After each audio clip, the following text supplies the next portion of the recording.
Hello everyone, welcome back to my YouTube channel. Now in this video we are going to cover a very important period that is a romantic age. History of English literature का ये काफ़ी important age है and we will be covering historical context, features, genre, writers and their works in this video. तो romantic period की बात करें तो इसका जो टाइमलाइन रहा है वो 1798 से लेके 1837 तक था। और ये एज कब शुरू हुआ तो जब लिरिकल बैलेड कंपोज किया गया था with collaboration of Wordsworth Coleridge 1798 में आया था। तब रोमांटिक पीरियड की शुरुआत होती है और ये एंड होता है जब फर्स्ट रिफॉर्म एक्ट आता है 1832 में, तो इसका एंड होता है। रोमांटिक पीरियड को द रिवाइवल ऑफ रोमांटिसिज्म भी कहा जाता है। This is very important facts. And बात करें कि क्या रीज़न है, क्या क्या कॉज़ है इसके पीछे, कैसे ये शुरू हुआ, तो एलिज़ाबेथन एज के जो रोमांटिक आइडियल्स थे उनको रिवाइव किया गया और इस टाइम पे लिटरेचर को शिफ्ट किया गया urban life and artificial style से rural life and common language में। तो उस टाइम जो नियो क्लासिकल एरा के आर्टिफिशियलिटी थी फॉर्म या स्टाइल उनके वर्क में, उसको उन्होंने चेंज किया और उसको शिफ्ट कर दिया रूरल लाइफ या कॉमन पीपल के लाइफ से। इम्पॉर्टेंट फैक्ट्स की बात करें जो इस लिटरेचर को अफेक्ट किए, तो फ्रेंच रिवॉल्यूशन जो कि बात करता है फ्रीडम एंड इक्वालिटी की, तो बात होने लगी कि कॉमन पीपल की फ्रीडम ऑफ एक्सप्रेशन की इक्वालिटी होनी चाहिए। इसमें कोई भी क्लास डिस्टिंक्शन नहीं होनी चाहिए, अपर क्लास या हाई एरिस्टोक्रेटिक क्लास। लिटरेचर जो होना चाहिए वो कॉमन पीपल या रूरल लाइफ के लोगों के लिए होना चाहिए ताकि वो कम्युनिकेट कर पाए अपने आप को उस चीज़ से, तो ईज़िली जो है जो टेक्स्ट था वो अवेलेबल हो पाए। Small industries decline and big industries rose. तो इस टाइम पे जो स्मॉल छोटी छोटी इंडस्ट्रीज थी वो ख़त्म हो गई एंड बड़ी बड़ी इंडस्ट्रीज आ गई। Machine introduce in coal iron mines. अब कारखानों में मशीन आ गए and steam engine used in ships and trains. तो शिप और ट्रेन्स में स्टीम इंजन का यूज़ किया जाने लगा, जिसकी वजह से जो इंडस्ट्रियलाइजेशन था वो स्लम्स में, चाइल्ड लेबर में, हर जगह यूज़ होने लगा। लोग मैनुअल से शिफ्ट हो गए मशीन पे। सोशल सिस्टम स्टार्ट हो गया बदलना एंड आयरलैंड यूनाइट हो गया इंग्लैंड से 1801 में। कैथोलिक इमेंसिपेशन एक्ट आ गया 1829। एंड बात करें वुमेन मशीन के आने से, तो वुमेन जॉबलेस हो गई और इस वजह से लोग अनएम्प्लॉयड हो गए एंड बाद में जो है ये राइटर्स निकल कर के आ गए, बहुत सारे राइटर्स उसमें बन गए। And features of romantic as की बात करें तो क्रिएटिव इंथ्यूजियाज़म लोगों के अंदर आ गया जो कि एलिजाबेथन लेवल पे था। फोकस ये ज़्यादा करते थे रीजन को छोड़ करके इमेजिनेशन पे, और इम्फेसिस डाला इन्होंने emotion, intuition, nature and individualism. और इनका जो सेंट्रल थीम था पोइट्री या फिर कंपोज करने का वर्क को, वो नेचर को मानते थे, नेचर को एज अ सेंट्रल थीम लेके चलते थे एंड इनका नेचर इनके लिए इंस्पिरेशन एंड डिवाइन रेविलेशन था। कंट्री लाइफ को इन्होंने आइडियलाइज कर दिया, अर्बन लाइफ को रिजेक्ट करके जो आर्टिफिशियल था उसको रिजेक्ट कर दिया एंड न्यू लिटरेरी इंटरेस्ट आ गया।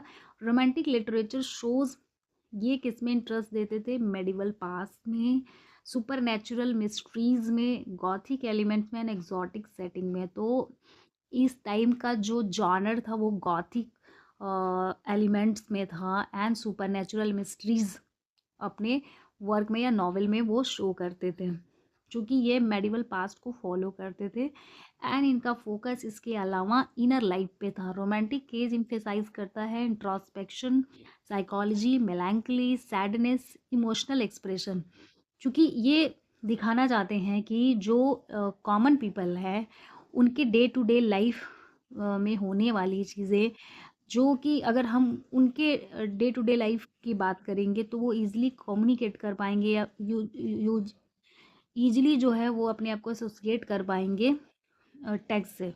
तो इसलिए जो है ये इनर लाइफ फोकस करते थे कॉमन पीपल के एंड अपार्ट फ्रॉम इट उनके इमोशंस एक्सप्रेस करते थे।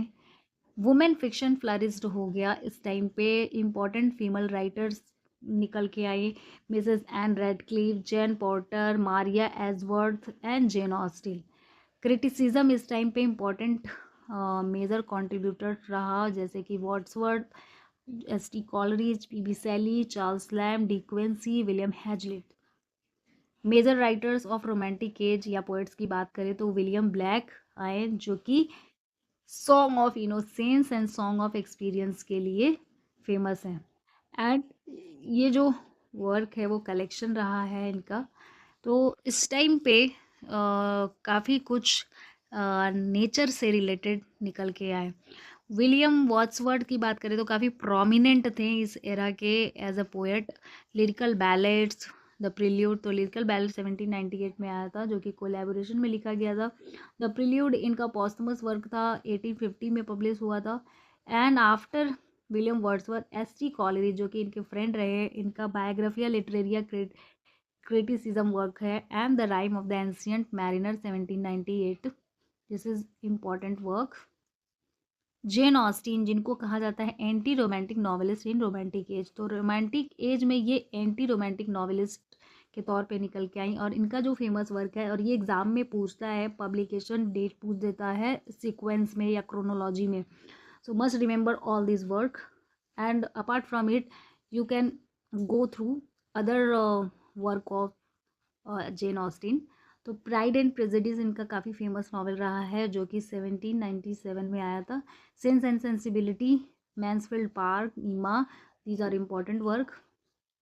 नाउ लॉर्ड बैरन की बात करें तो इनका फेमस वर्क रहा है द विजन ऑफ जजमेंट, 1822 में आया, एंड डॉन जॉन 1824 में।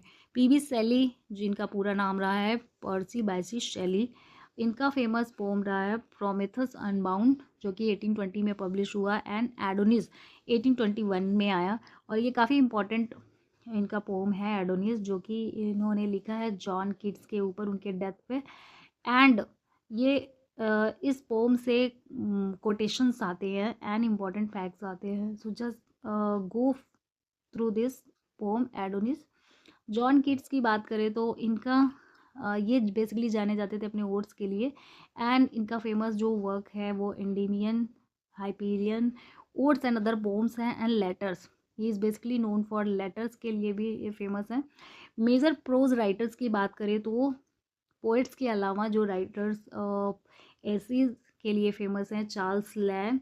एंड चार्ल्स लैम का है एसेज ऑफ इलिया, कलेक्शन है एसेज का 1823 में, और इसका जो सीक्वल आया था the last essays of Elia 1833। These are important work. William Hazlitt, जो कि फेमस क्रिटिक हैं, एंड इनका इम्पॉर्टेंट वर्क रहा है the dramatic literature of the age of Elizabeth 1820। The spirit of the age 1825 में आया। अब इसके अलावा अगर हम ब्रीफ में रोमांटिक पीरियड को समझें या इसके टाइम स्पैन को, तो romantic period in English literature is generally considered to extend from 1798 to 1832। तो बेसिकली ये जो रोमांटिक पीरियड है इंग्लिश लिटरेचर में, ये एक्सटेंड हो गया 1798 से 1832, यानी इसका जो बिगनिंग था वो 1798 से हुआ एंड 1832 तक कंटिन्यू रहा। एंड ये कब शुरू होता है, जब William Wordsworth and Coleridge collaboration में लिरिकल बैलेट्स को कंपोज करते हैं 1798 में, और एंड होता है जब पास होता है फर्स्ट रिफॉर्म एक्ट 1832 में। दिस पीरियड इज सिग्निफिकेंट है, और ये इसलिए भी इम्पॉर्टेंट है क्योंकि it marked a revolutionary shift from the rigid rules of neo classicism to freedom of expression. जो न्यू क्लासिसिज्म का स्ट्रिक्ट जो रूल था उसको शिफ्ट करता है ये फ्रीडम ऑफ एक्सप्रेशन, यानी ये कॉमन पीपल या फिर जो रूरल पेजेंट्री लाइफ के लोग हैं उनको डील करता है कि वो अपने फीलिंग इमोशन को वो स्पॉन्टेनियसली एक्सप्रेस करे, या फ्रीडम हो उनके अपने इमोशन को एक्सप्रेस करने का। Romantic writers emphasised imagination, emotion, nature, individuality and spontaneity. The romantic as, इसको रिवाइवल ऑफ रोमांटिसिज्म भी कहा जाता है क्योंकि ये रिवाइव हुआ creative spirit of Elizabethan age. तो एलिजाबेथन एज की जो क्रिएटिव राइटिंग स्पिरिट था उसको रिवाइव किया गया फिर से। अब रिवाइवल ऑफ रोमांटिसिज्म इसको क्यों कहा जाता है? तो the romantic period is also called the revival of romanticism because it revived the imaginative and creative qualities, क्योंकि इसने इमेजिनेटिव एंड जो क्रिएटिव क्वालिटीज़ थी, इसको इसने रिवाइव किया, फिर से लाया नए तरीके से, दैट वर प्रोमिनेंट। और एलिजाबेथन एज के टाइम पे जो प्रोमिनेंट थे, रोमांटिक राइटर्स ने रिजेक्ट कर दिया। क्या रिजेक्ट कर दिया? आर्टिफिशियलिटी को, urban themes and strict rules जो नियो क्लासिकल पीरियड के थे। इंस्टीड दे प्रमोटेड, इसके अलावा इन्होंने प्रमोट किया नेचुरल लैंग्वेज को, रूरल लाइफ को, emotional depth and individual freedom को।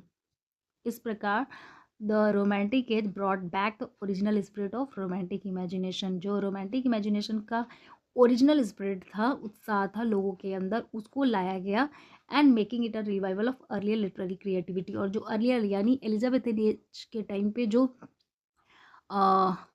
अगर रिवाइवल आया, मीन्स जो क्रिएटिविटी थी उस टाइम के राइटिंग की, उसको रिवाइव कर दिया गया। So that's all about from my side. Just go through this video and note down important facts. Thanks for watching this video.